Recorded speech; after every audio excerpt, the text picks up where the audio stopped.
بسم اللہ الرحمن الرحیم۔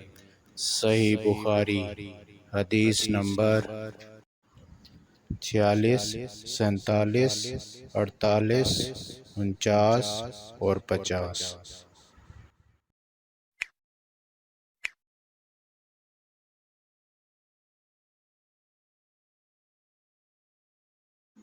محمد بن عرارہ از شعبہ زبید رضی اللہ تعالیٰ عنہ فرماتے ہیں کہ میں نے ابو وائل سے فرقہ مرجع کے متعلق دریافت کیا تو وہ کہنے لگے کہ مجھ سے عبداللہ بن مسعود رضی اللہ تعالیٰ عنہ نے کہا کہ حضرت صلی اللہ علیہ وآلہ وسلم کا ارشاد گرامی ہے کہ کسی مسلمان کو گالی دینا فسق ہے اور اس سے لڑنا یعنی قتال کرنا کفر۔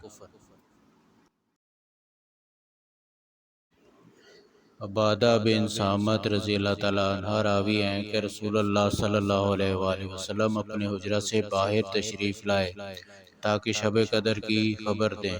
اس وقت دو مسلمان آپس میں جھگڑ رہے تھے۔ آپ صلی اللہ علیہ وآلہ وسلم نے فرمایا، میں تمہیں لیلۃ القدر کی خبر دینے آیا تھا، مگر فلاں فلاں آپس میں لڑ رہے تھے، اس لیے وہ رات اٹھا لی گئی۔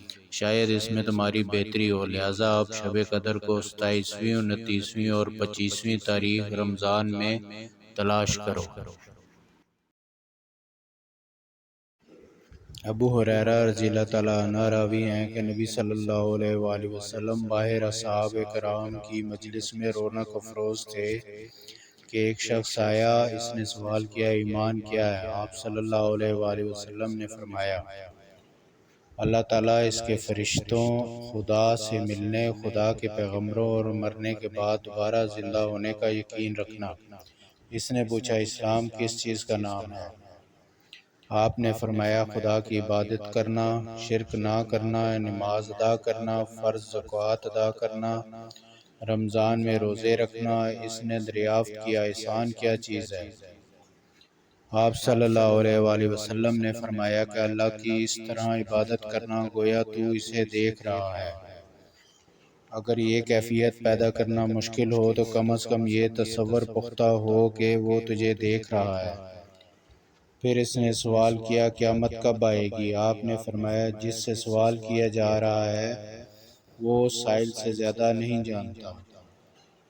البتہ قیامت کی نشانیاں بتلا دیتا ہوں۔ جب لونڈی اپنے آقا کو جنے اور سیاہ اونٹوں کے چرواہے بڑی بڑی عمارات بنانے لگیں، یعنی رئیس ہو جائیں۔ قیامت غیب کی ان 5 باتوں میں سے ہے جسے سوائے خدا کے کوئی نہیں جانتا۔ پھر نبی صلی اللہ علیہ وآلہ وسلم نے سورہ لقمان کی آیت تلاوت فرمائی۔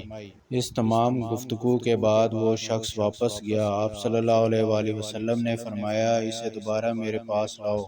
صحابہ کرام نے خوب دیکھا بھالا لیکن وہاں کسی کو نہ پایا۔ آپ صلی اللہ علیہ وآلہ وسلم نے فرمایا، یہ جبرائیل تھے جو لوگوں کو دین سکھانے آئے تھے۔ امام بخاری رضی اللہ تعالیٰ عنہ فرماتے ہیں کہ حضرت صلی اللہ علیہ وآلہ وسلم نے ان سب باتوں کو دین کہا اور ایمان میں شریک کر دیا۔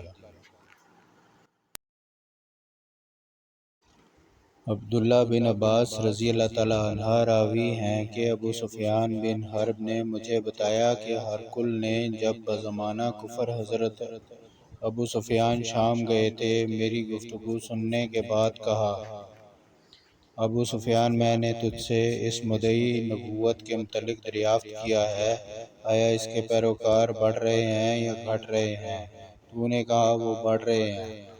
چنانچہ ایمان کا یہی حال ہوتا ہے یہاں تک کہ ایمان مکمل ہو جاتا ہے۔ میں نے تجھ سے دریافت کیا، کوئی اس کے دین میں آ کر پھر کوئی اسے برا سمجھ کر منحرف ہو جاتا ہے؟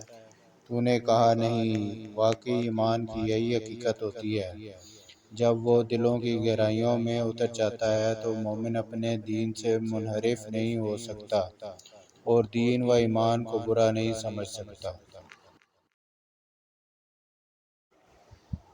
رسول صلی اللہ علیہ وآلہ وسلم فرماتے تھے، حلال بھی واضح ہے اور حرام بھی واضح ہے، اور دونوں کے درمیان بعض مشتبہ چیزیں ہیں جنہیں اکثر لوگ نہیں جانتے۔